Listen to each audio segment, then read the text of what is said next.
Hi, my name is Brandon, and I'm going to be reading a excerpt from Martin Luther King's A Letter from Birmingham Jail. Martin Luther King was a Baptist minister and an activist who became the most visible spokesman in all of the civil rights movement. He had followed disobedience. He had shown people that there is an actual way for racism to stop through protests and marches that were peaceful. And that's the big thing about Martin Luther King is that he was a very peaceful person.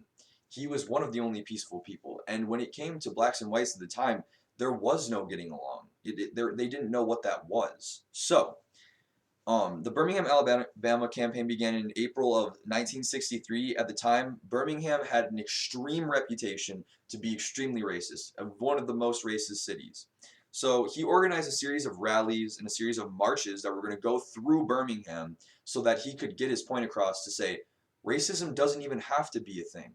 Racism never has to be a thing. We can get through it by these peaceful marches and these peaceful protests. So, when he had went to the city, one of the judges had actually said that if he did go through with the protest, he would be breaking the law and he would be jailed. Well, Martin Luther King was smart and he went through with it anyways. He went through with the Birmingham protests with all of his people, and yes, he did get jailed for 11 days actually. And when he was in jail, his friends were actually smuggling little pieces of paper for him to write on to other people about what's going on. And he was demonstrating all these different types of, communication, boycotting, and marching throughout what he wrote. So here's an excerpt from what he said. While confirmed here in the Birmingham City Jail, I came across the recent statement calling our present activities unwise and untimely. Seldom, if ever, do I pause to answer criticism of any work and ideas. If I sought to answer all of the criticisms that cross in my desk, my secretaries would be engaged in little else in the course of the day, and I would have no time for constructive work. But since I feel that you are men of genuine goodwill and your criticisms are sincerely set forth, I would like to answer your statements in what I would hope would be patient and reasonable terms. I think I should give the reason for my being in Birmingham since you have been influenced by the argument of outsiders coming in. I am in Birmingham because injustice is here. I am cognizant of the intolerantness of all communities and states. I cannot sit idly by in Atlanta and not be concerned about what happened in Birmingham.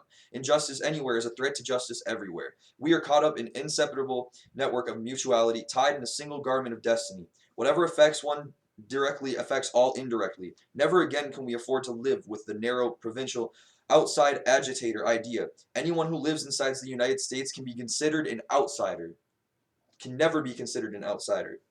We have waited for the more than 340 years for our God-given and constitutional rights. The nations of Asia and Africa are moving with jet-like speed towards the goal of political independence, and we are still creep at horse and buggy pace toward the gaining of a cup of coffee at a lunch counter. I guess it is easy for those who have never felt the stinging darts of segregation just to say, wait. But when you have seen vicious mobs lynch your mothers and fathers at all will and drown your sisters and brothers at whim, when you have seen hate-filled policemen curse, kick, brutalize, and even kill your black brothers and sisters with impunity, when you see the vast majority of your 20 million brothers smothering in an all-right case of poverty in the midst of an affluent society, and when you suddenly find your tongue twisted and your speech stammering as you seek to explain to your 6-year-old daughter why she cannot go to the public amusement park that has been advertised on television, and see tears welling up in her eyes when she is told that Funtown is closed to colored children.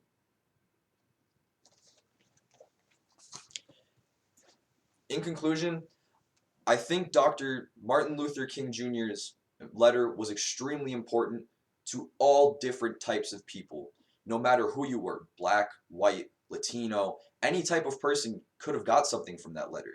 It shows how that peaceful protests and marches can really help and they can really get people's points across. And you can relate that to the last shooting in Florida.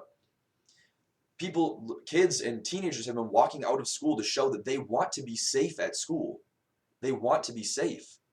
And gun laws are being changed strictly from protests that are peaceful and marches that are peaceful. This can all be related strictly from the legacy that Martin Luther King Jr. left on earth when he was assassinated. And his legacy will forever be continued through peaceful protesting, peaceful marching, and different kinds of protesting because that is what people do and that is a smart thing to do.